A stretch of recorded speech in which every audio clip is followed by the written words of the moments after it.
Anak-anak sebaiknya tidak keluar di tengah malam. Jika tidak hati-hati, mereka akan dibawa pergi oleh raksasa misterius. Dia sering beraksi tengah malam. Memakai jubah hitam. Jika dia bertemu manusia, dia akan segera menyamar dalam kegelapan. Sophie tidak sengaja melihat raksasa itu. Monster setinggi 7 meter datang ke arah gadis itu. Sebuah tangan raksasa menyembul dari jendela. Sophie kecil dibawa pergi. Raksasa melintasi jalan raya. Pergi sangat cepat melalui pinggiran kota. Berlari melalui hutan seperti badai. Sangat cepat melintasi laut besar. Dia melompat ke awan masuk alam raksasa. Sophie digantung di tembok. Raksasa itu mengambil pisau dan mengasahnya terus-menerus. Sophie memikirkan cara untuk melarikan diri. Gadis kecil itu berlari di sepanjang jeruji menuju jendela. Tapi tidak cukup kuat untuk membuka jendela raksasa. Bahkan mengejutkan para raksasa.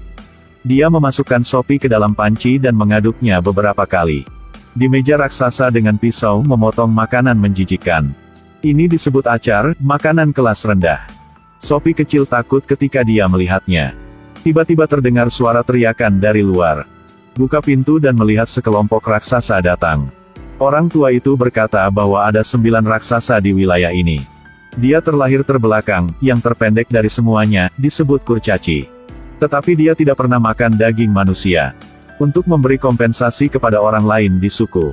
Setiap malam, dia akan memberikan mimpi indah kepada orang-orang. Raksasa yang tidak boleh terdeteksi. Dia enggan membawa Sophie ikut dan akan melindunginya dengan baik. Gadis keras kepala tidak mendengarkan nasihat. Diam-diam berlari keluar ruangan. Tiba-tiba gunung bergerak. Satu tangan raksasa menangkap gadis kecil itu.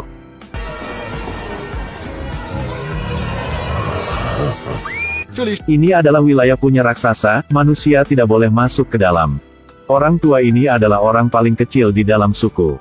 Dia hanya bisa makan acar yang menjijikkan, dan minum minuman ringan buatan sendiri. Karena gas turun ke bawah, suara sendawa juga berbeda.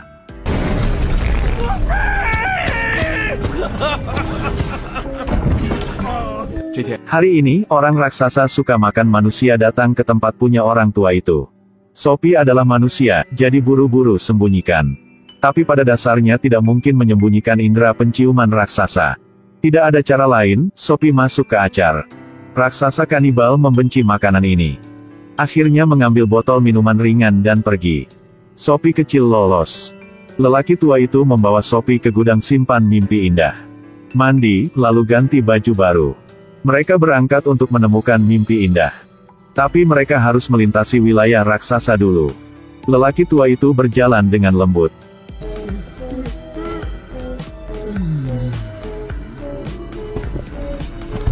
Tapi masih ditemukan. Sophie mengambil kesempatan untuk melarikan diri. Para raksasa menggunakan lelaki tua itu sebagai mainan.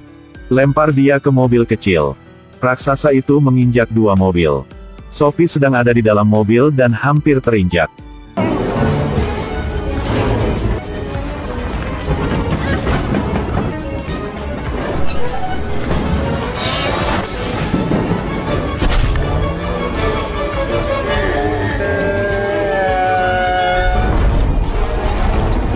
Tiba-tiba hujan turun dengan lebatnya, para raksasa sangat takut dengan hujan, mereka mencari tempat untuk bersembunyi. Sophie kecil diselamatkan lagi. Tapi dia lupa karpet dan ditemukan oleh pemimpin raksasa. Mereka datang ke rumah orang tua itu dan mulai destruktif. Sophie kecil bersembunyi di ruang rahasia. Tiba-tiba menemukan lukisan ratu di dinding. Gadis kecil itu memikirkan cara untuk menghadapi para raksasa. Di sini, lelaki tua dengan obor marah ingin mengusir para raksasa. Lalu, Sophie kecil ceritakan rencana dia. Gadis itu ingin meminjam kekuatan ratu, mengirim pasukan untuk menghancurkan raksasa. 2 orang datang ke istana. Setelah beberapa saat negosiasi, lelaki tua itu baru muncul. Segerombolan tentara mengelilinginya. Semua orang panik. Sang ratu akhirnya menerima tawaran itu. Dan ajak mereka makan. Dengan makanan yang lezat. Sekarang tentara telah berkumpul.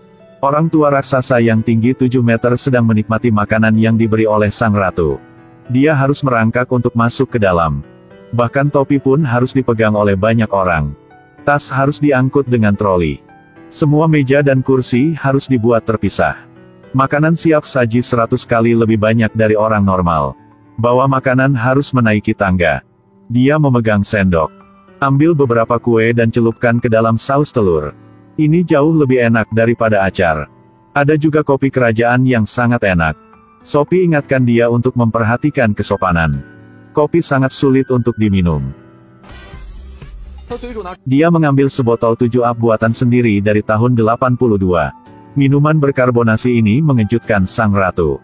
Para jenderal juga tiba tepat waktu. Setelah melihat di peta, semua orang memutuskan untuk menggunakan helikopter mengikutinya ke wilayah itu. Dia menuangkan 7 up untuk semua orang. Tentu saja Corgi juga memiliki bagian. Beginilah cara minuman berkarbonasi itu menyelam.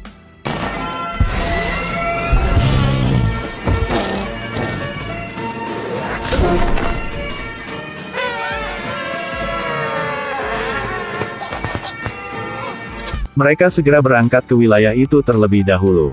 Menyeberangi lautan luas, melintasi pegunungan tinggi. Sesuai rencana, Sophie menggunakan waktu ketika raksasa itu sedang tidur untuk melepaskan mimpi buruknya. Tapi ditemukan oleh raksasa yang paling pintar. Ketika situasinya mendesak, dia memecahkan botolnya. Goblin mimpi terbang ke hidung raksasa. Mereka segera memiliki ekspresi yang menyakitkan. Hanya pemimpin raksasa yang mengeluarkan goblin dan menghancurkannya. Jet tempur saat kritis datang dan menggunakan tali kendali. Gerombolan raksasa jatuh satu persatu. Gunakan jaring raksasa untuk menangkapnya. Pada akhirnya semua diikat dan dibawa pergi. Para raksasa dibuang ke laut. Mereka berenang ke pulau terpencil. Banyak acar tiba-tiba jatuh dari langit. Dan dikasih 1 kotak biji acar. Mulai sekarang mereka hanya bisa makan vegetarian.